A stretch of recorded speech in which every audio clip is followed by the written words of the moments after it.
এই বস্তুটা যখন ফার্স্ট টাইম আমাদের স্টুডিওতে আসছিল ভাই, আমার মাথায় সুপারম্যানের এই ক্লিপটাই বাজতেছিল শুধুমাত্র।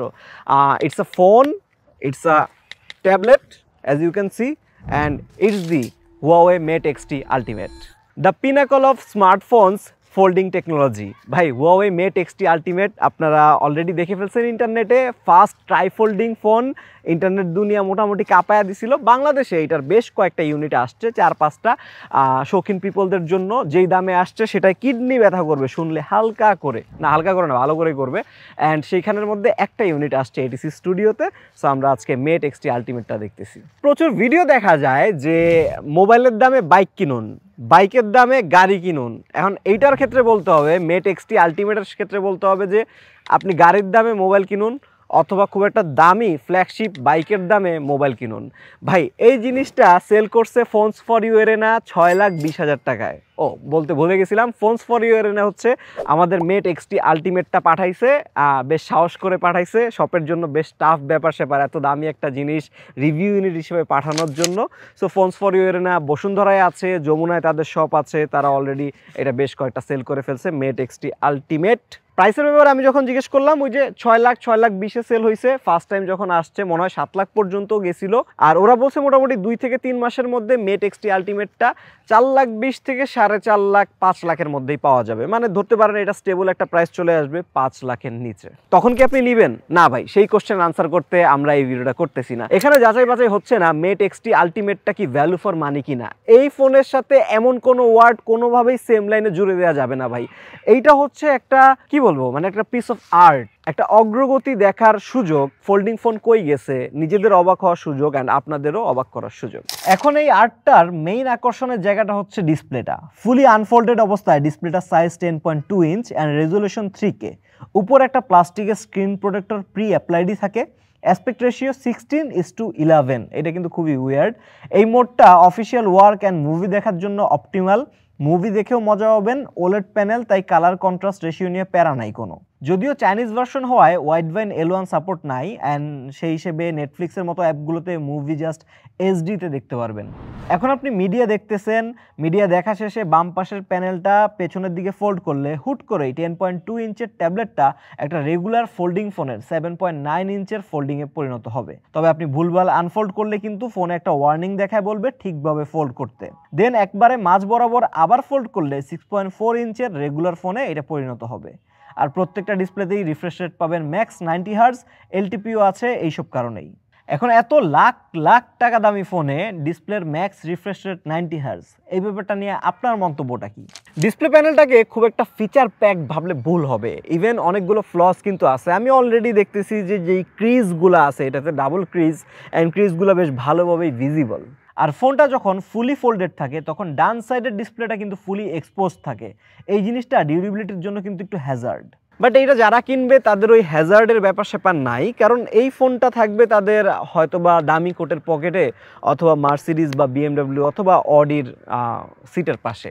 সো ওই জায়গায় এইসব প্যারাসেরা নাই। অ্যান্ড আমাদের যেসব প্রতিদিন যেসব জায়গায় চলতে হয়, ঘুরতে হয়, যেসব কাজ করতে হয়, এটার যে টার্গেট কাস্টমার যারা এটা ইউজ করবে তাদের কিন্তু চলাফেরা পরিবেশ কমপ্লিটলি ডিফারেন্ট, সেটা মাথায় রাখতে হবে।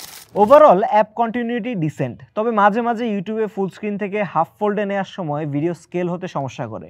তবে রেগুলার অ্যাপস অনেক স্মুথ চলে। ফুলি আনফোল্ডেড অবস্থায় একসাথে 3টা অ্যাপস স্প্লিট স্ক্রিনে চালাতে পারবেন। হারমোনি ওএস এর র্যাম ম্যানেজমেন্টও অনেক ভালো। অবশ্য এরকম লাখ লাখ টাকার ফোনে র্যাম এমনি 16 GB পাবেন, তাই র্যাম ম্যানেজমেন্ট নিয়ে প্যারা খাবেন না। আর প্যারা খাবেন না ব্যাটারি ব্যাকআপ নিয়েও। 5600 mAh এর সিলিকন কার্বন ব্যাটারি ইউজ করা হয়েছে। রেগুলার ইউজে একদিনের ব্যাকআপ বের করে আনা সম্ভব, which is good for a foldable phone actually. আর বক্সের মাঝেই 66 ওয়াটের চার্জার দেওয়া আছে, আর 88 ওয়াটের কার্ড চার্জারও দেওয়া আছে। যদিও ফোনটা ম্যাক্সেই 66 ওয়াটের ফাস্ট চার্জিং সাপোর্ট করে। অ্যান্ড বক্সের মধ্যে কার্ড চার্জার দিয়ে ব্যাপারটা বুঝছেন তো, যারা একটা গাড়ি পালতেছেন তাদের জন্য এই ফোনটা।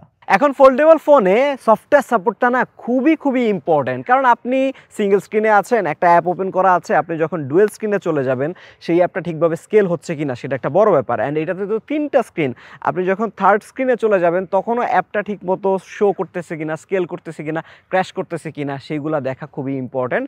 সো Huawei Mate X-T Ultimate-টা চলতেছে হচ্ছে Harmony OS 4.2-তে, অ্যান্ড এইটা মোটামুটি ভালোই চলতেছে দেখলাম। এখন Huawei ফোন যেহেতু, মানুষের সবচেয়ে বড় কোয়েশ্চেন থাকার কথা কথা ভাই, গুগল সার্ভিস কি আছে? হ্যাঁ, আমারও এই কোশ্চেনটা ছিল ভাই।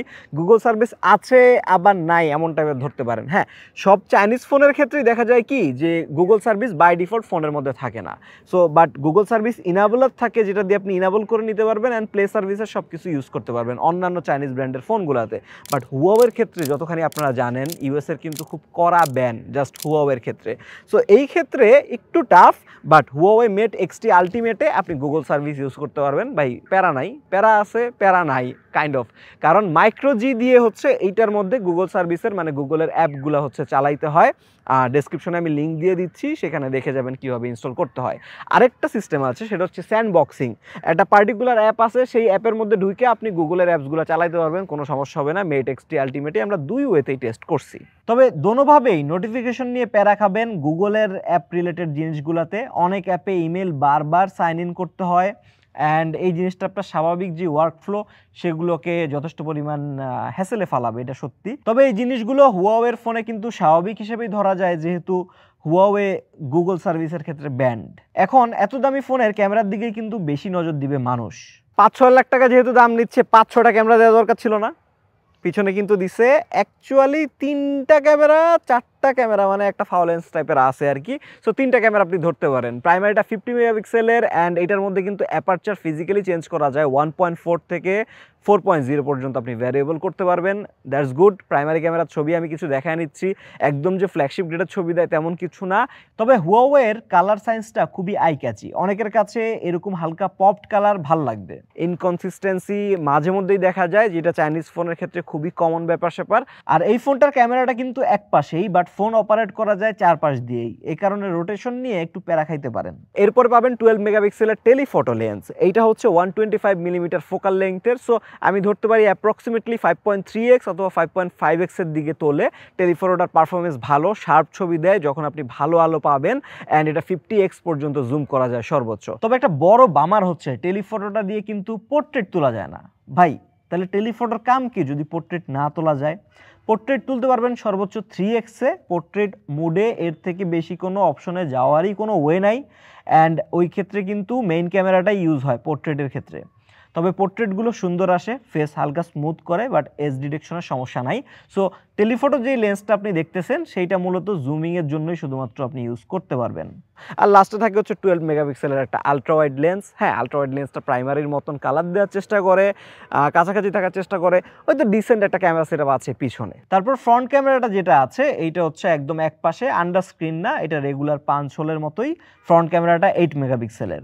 তবে ছবির কোয়ালিটি একদম মিড রেঞ্জ গ্রেডের, শার্পনেস ইউজুয়াল ফ্ল্যাগশিপগুলোতে আরও অনেক বেশি থাকে অ্যান্ড যখন বড় স্ক্রিনে ওপেন করবেন তখনই তো আপনি বুঝে যাবেন এটার অবস্থা। আর পিছনের সবগুলো ক্যামেরা দিয়েই ভিডিও হয় সর্বোচ্চ 4K 60 FPS-এ। লেন্স সুইচিংটা স্মুথ আছে, মেইন ক্যামেরা ভিডিও কোয়ালিটি ভালোই, তবে ওই যে বললাম বেস্ট কিছু না। হুয়াওয়ে মেট এক্সটি আলটিমেট ব্যবহার করা হয়েছে হাই সিলিকন কিরিন 9010 চিপসেটটা। ভাই অনেকদিন পর কিরিনের নাম শুনলাম, আমার একটু নস্টালজিয়া চলে আসতেছে, অনেকদিন যাবত হুয়াওয়ের ফোনটোন ঘাটাই নাই তো। এইটা একটা 12 কোরের চিপসেট। এটা বানানো হচ্ছে SMIC কোম্পানির 7 ন্যানোমিটার নোডে। অ্যান্ড এই চিপসেটটা যদি আমি ক্লাস্টারগুলো বলি তাহলে এটাতে 2টা পারফরমেন্স কোর আছে, 6টা হচ্ছে মোটামুটি ব্যালেন্স টাইপের পারফরমেন্স অ্যান্ড ব্যালেন্স টাইপের কোর আছে, অ্যান্ড 4টা পাওয়ার সেভিং কোর আছে। এখন আপনার রেফারেন্সের জন্য এটা কতখানি পাওয়ারফুল যদি বুঝতে চান, হ্যাঁ, AnTuTu বেঞ্চমার্কের স্কোর অনুযায়ী স্ন্যাপড্রাগন 8 Gen 1 এর কাছাকাছি এটার অবস্থান। এখন প্রশ্ন রাখতেই পারেন এত দামি ফোনে পারফরমেন্সের এই হাল কেন? ভাই এইটা একটু জটিল প্রশ্ন, উত্তরটা আমি একটু মেটাফরিক্যালি বুঝাই। ধরেন আপনি একটা গাড়ির কোম্পানির মালিক, এখন আপনার কোম্পানি গাড়ি বানায়, বাট চাকাটা কিনে হচ্ছে অন্য কোম্পানি থেকে। হুট করে সব চাকা কোম্পানি যদি বলে যে না তোমার কাছে চাকা সেল করবো না, তখন আপনার কিন্তু আটকা যেতে হবে, নিজে থেকে নতুন করে চাকা বানানো আবিষ্কার করতে হবে বা শিখতে হবে, তখন আপনার অন্যান্য অনেক ডেভেলপমেন্ট পিছিয়ে যাবে। সো অনেক সেমিকন্ডাক্টর নিয়ে কাজ করা কোম্পানির বা চিপসেট ম্যানুফ্যাকচারিং কাজ করা কোম্পানির সাথে হুয়াওয়ে কাজ করতে পারতেছে না। ওদের একমাত্র ভরসা মোটামুটি SMIC এই কোম্পানিটাই, যেটার নাম আমি এর আগে ঠিকমতো শুনিও নাই। এই জন্য এখনও 7 ন্যানোমিটার নোডে ওদের পড়ে থাকা লাগতেছে। ওদের চিপসেটের অবস্থা এরকম কি বলে দুর্বিষহ। যদিও মেট এক্সটি আলটিমেট ফোনটার ক্ষেত্রে টপ নচ পারফরমেন্স ডেলিভারিংয়ের কিছু নাই, যেই কাজ এটার মধ্যে মানুষ করবে, যেভাবে ইউজ করবে সেটার জন্য এনাফ ফাস্ট অ্যান্ড স্মুথ থাকলেই হয়ে যাওয়ার কথা। অ্যান্ড আমরা মোটামুটি সেরকমই পেয়েছি, ল্যাক ট্যাক পাইতাছি না ভাই, দ্যাট ইজ গুড এনাফ। মানে এটা তো যা বলতেছিলাম পিস অফ আর্ট। এটার ক্ষেত্রে মানে ভ্যালুটা ডিটারমাইন করা টাফ। হুয়াওয়ের ইনোভেশন নিয়ে যারা জানতে চান, ওরা কিন্তু এবার থিকনেস নিয়ে অ্যাকচুয়ালি ইনোভেশন লেভেলের কাজ করে ফেলছে ভাই। এত পরিমাণ থিন, এত পরিমাণ পাতলা করে ফেলছে মিডল পার্টটা অ্যান্ড একদম ডান পাশের যে পার্টটা আছে এই তিনটা ডিসপ্লের মধ্যে, এইগুলা মাত্র 3.6 মিলিমিটার থিন, মানে মোটামুটি আনবিলিভেবল। অ্যান্ড যেটা ক্যামেরা আছে এই পার্টটা একটু মোটা, তাও অনেকখানি চিকন। 4.75 মিলিমিটার হচ্ছে এই ক্যামেরার পার্টওয়ালা যে পার্টটা, সেটা থিকনেস। অ্যান্ড আপনি যদি তিনটা একসাথে ফোল্ড করেন, রাইট, এরকম যদি হয়ে যায় তখন আপনার কাছে ভারী মনে হবে, বাট স্টিল কিন্তু থিকনেস কম, 12.8 মিলিমিটার। হ্যাঁ, এখন আমি কেন বলতেছি 12.8 মিলিমিটারে কম, কারণ জেড ফোল্ড 6 যেটা আছে স্যামসাংয়ের, ওইটা কিন্তু 2 পার্টের, 3 পার্টের না, ওইটা 2 পার্টেই 12.1 মিলিমিটার থিক হয়ে যায়। সো এইখানে আসলেই জোস কাজ করছে ওরা। 80 লেয়ারের স্টিল ফ্রেম, হিঞ্জের বাইরের পার্টটা আর কি, আর হিঞ্জটাও কিন্তু 26টা প্রিসাইজ পজিশনে অ্যাডজাস্ট হতে পারে। হিঞ্জ নিয়েও কিন্তু হুয়াওয়ে বেশ কিছু কাজ করছে। এইটার মধ্যে ওরা ফার্স্ট টাইম ফোল্ডিং ফোনের মধ্যে ইনওয়ার্ড যায় অ্যান্ড এক্সটার্নাল যায়, মানে ভিতরেও ফোল্ড হয় আর এক্সটার্নালিও ফোল্ড হয়, সেই রকম একটা হিঞ্জ মেকানিজম দিতে পারছে। এটা কিন্তু ভাই বেশ কি বলে ইনোভেটিভ। সো একটা ফোনের মধ্যেই দুই ধরনের হিঞ্জ মেকানিজম বা দুই ডিরেকশনাল হিঞ্জ মেকানিজম, যদিও এটা কিন্তু ডিউরেবিলিটি ওয়াইজ একটু দুর্বল। আপনারা জেরিরিক এভরিথিং এর যদি ভাঙাভাঙি ভিডিওটা দেখেন, ওইখানে গেলে দেখবেন যে না, এটা ডিউরেবিলিটিতে ইস্যু আছে, বাট ইনোভেশন জোস হইছে। তবে আনফোল্ডেড অবস্থায় ব্যাক পার্টের এই লেদার ফিনিশটা হাতে বেশ শক্তপোক্ত একটা গ্রিপ দেয়, তাই অ্যাক্সিডেন্টালি হাত থেকে পড়ার চান্স একটু কম। বাদ বাকি যা যা বাকি আছে সেগুলো একটা স্পিড রান দেই। এই ফোনটায় ভোল্টেজ সাপোর্ট করে, কল কোয়ালিটি এক্সিলেন্ট, নেটওয়ার্ক নিয়ে তেমন কোনো সমস্যা আমরা দেখিনি। ফিঙ্গারপ্রিন্ট সেন্সরটা পাওয়ার বাটনের ভিতরেই এমবেড করা আছে, স্পিড অনেক ফাস্ট অ্যান্ড সেন্সরটাও অ্যাকুরেট আছে। সো এই ছিল হুয়াওয়ে মেট এক্সটি আলটিমেট। কেমন লাগলো এই লাখ লাখ টাকার ফোন সেটা একটু বলেন। আমার মতে যার একটা গাড়ি আছে, দুইটা বাইক পালারও সামর্থ্য আছে পাশাপাশি, তার জন্যই, ওই খুব নিশ পিপলদের জন্যই হুয়াওয়ে মেট এক্সটি আলটিমেট।